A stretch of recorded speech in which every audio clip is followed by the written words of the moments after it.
Have you ever watched a TikTok? TikToks. TikToks. Do you like watching TikToks? TikToks. TikToks. Do you enjoy feeding the YouTube algorithm with TikTok reaction videos? TikToks. TikToks. What's it like to hold the hand of someone you love? TikToks. Wait, what? When you're not watching TikToks, do they keep you in a little box? TikToks. I want to go home. TikToks forever. No. Forever. No. Within TikToks, interlinked forever and ever and ever and ever and ever and ever. Alrighty, folks, we're back. You guys apparently want my producers to torture me with woke TikTok videos, and so now we have to do that again for your sporting pleasure.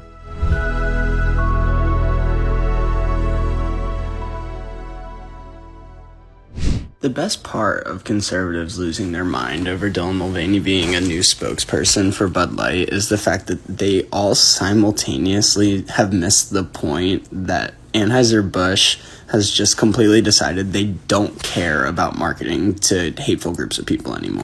These mega hateful groups of people all think they're so smart, saying like, oh, if you guys change your marketing techniques, you're going to lose profits or whatever, as if there are not people at these companies already taking that into account, already crunching the numbers and already figuring this out.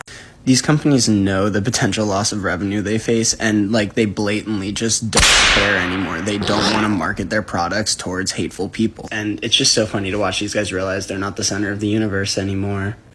This person is smart because he uses a lot of vocal fry. Why are you talking like that? Why are you talking like that? That's how you know somebody's smart in the onlines. He talks like this.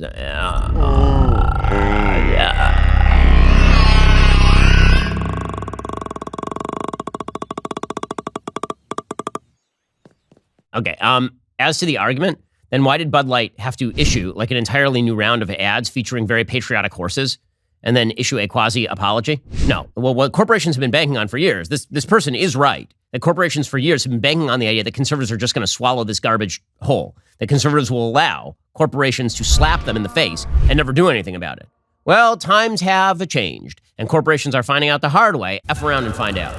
The thing that gets me about the anti-trans conservative rhetoric around like puberty blockers for trans kids is that if they really did care about making sure children weren't being mutilated or weren't being like coerced, they would be the #1 advocates for puberty blockers, not only because they're empirically supported.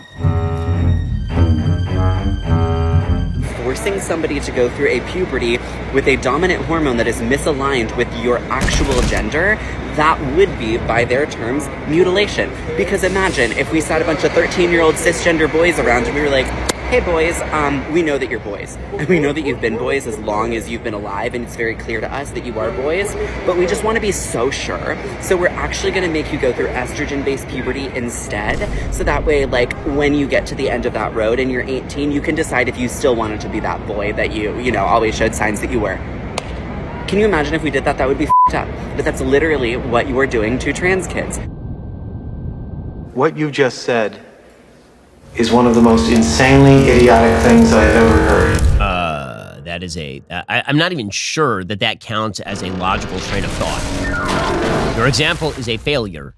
What if we had a bunch of cis boys? I mean, their language is cis boys, right? That would be boys who are genetically boys and identify as boys, and you made them go through estrogen-based therapy to confirm that they were boys? That what you're saying does not even make sense. Again, this person's actually assuming the conclusion of their own argument. The entire argument is that when this person, who obviously is having some problems in his life and may believe that he is a woman despite the fact that he is a dude and has the hairy belly to prove it, that when this person says that a trans kid is a member of the opposite sex, that this means that puberty is a form of coercion, that is the exact conclusion that we deny, those of us in the realm of actual biological sanity. Puberty is a thing that happens to your body naturally and normally, and pretending that it is an imposition from the outside. Again, this goes back to the sort of dualistic Gnostic paganism of the left on this sort of subject. That you are a disembodied female soul in a male body. Like, why am I wearing a dress? And so puberty, making you go through puberty is an imposition on your female soul. It's all a bunch of like Gnostic garbage. I mean, this is on the order of healing crystals and crap.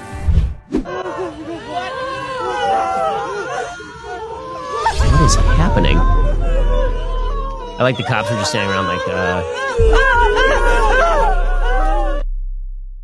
what? What was that? What? I don't even know what that was. Can I see that again? Like, what are they protesting? Are they protesting? Are they? They're wearing like weird outfit. Like I thought it was for like elephants or something. Now it looks like it's for Pinocchio. Like Pinocchio is suffering in a cage somewhere.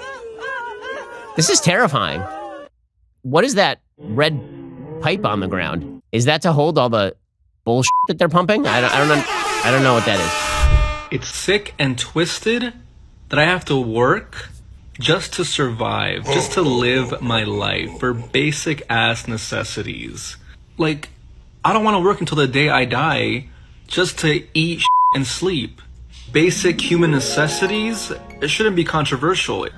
In free housing, free healthcare shouldn't be a goddamn pipe dream. Hey, don't you get a haircut, you hippie! Okay, so let's just go back to the pre-civilizational era. You know what you had to do in order to live?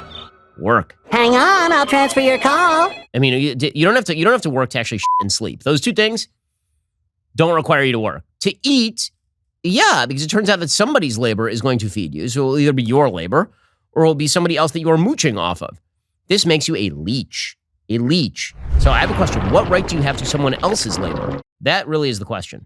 You should have the world's best underwear. Ah, you like that transition? Tommy John underwear. They are, in fact, the world's best underwear. If you're still rocking those worn-out cotton undies, now would be the time for a new pair of Tommy John underwear. Your life becomes significantly better in Tommy John's. Seriously, name a problem with any other underwear brand. Tommy John has solved those problems. They are the problem solvers of the underwear industry. Tommy John loungewear, pajamas, and underwear, they have dozens of comfort innovations. They use a luxuriously soft fabric with four-way stretch that does not create the lint balls or fuzz you get with other brands. And Tommy John underwear comes with that no wedgie guarantee, thanks to a non-rolling waistband and legs that never ride up. Would have come in handy for me during high school. With over 20 million pairs sold, people are raving about Tommy John. They don't just have customers, they have fanatics. I'm one of them. I took all of my other underwear and I threw them out. Right now, Tommy John graces this magnificent tuchus. Shop Tommy John's new, colorful spring designs at TommyJohn.com/Ben. Get 20% off your first order. That's 20% off at TommyJohn.com/Ben. TommyJohn.com/Ben. See site for details. Again, best underwear on earth. TommyJohn.com/Ben for 20% off. It's an amazing deal. Uh-oh. So I just got out of the library. I have to go try to pick up some fruit.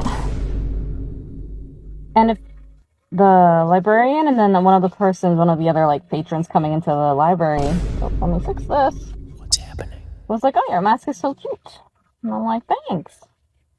Trying to be safe and look good, right? Fail. But who says that we cannot care for each other and look cute at the same time? I mean, I don't know if y'all can see this, but I'm kind of like, also, look at this shirt, y'all. Come on. It's amazing.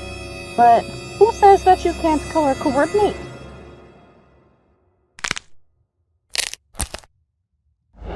Dad is a crazy person. That's a crazy person. So first, I thought that she was just a very glittery version of Bane.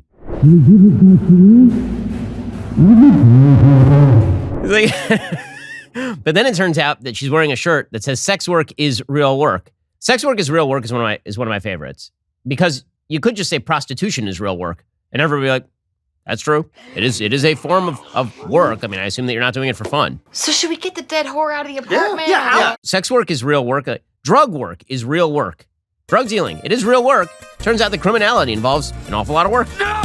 The reason that everyone was being nice to you is so that you wouldn't kill them, because you're a scary, crazy person. For those of you who don't know me, I am a medical school professor specializing in molecular biology. I also have an extensive background in gender studies and queer studies. The idea of sex as an immutable characteristic is a turf talking point. It's been around for decades, and it's been weaponized against trans women in particular in the fashion of, oh, but you will always be male and therefore invading female spaces. Sex as it pertains to humans is a construct. Sex is a construct. Spectrum variables with bimodal distribution that we draw an arbitrary set of boundaries around. Are you stupid or something? Arbitrary. But they are not immutable characteristics. Yes, they Almost are. all of those characteristics can be changed through hormones or through surgery. Really? This is literally an argument that gets trans women killed and is the thing that people are using to tell us that we can't change our birth certificates, right? Stop. Okay, first of all, deep voice. Why are you so fucking ugly, bro? Second of all, that is a lot of big words that ignore the main problem. It's a spectrum of characteristics that are bimodal in their distribution. Why are they bimodal in their distribution? Why? That means binary in their distribution. We might call that the sex binary, actually.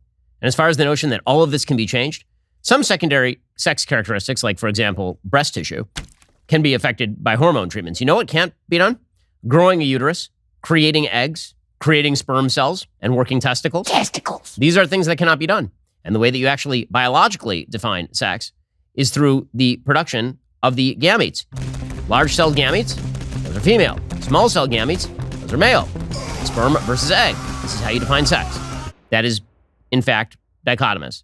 It is, in fact, totally bimodal. Science, bitch! There is no spectrum when it comes to this particular question. So, yeah, that's garbage. That's nonsense. So I would suggest that you go back to the basic biology and skip the queer theory. Alrighty, folks. Well, that was this round of woke TikToks. If you wish to see me further tortured, put your recommendations below, and perhaps those TikToks will be the next to be critiqued and be used as implements of my suffering.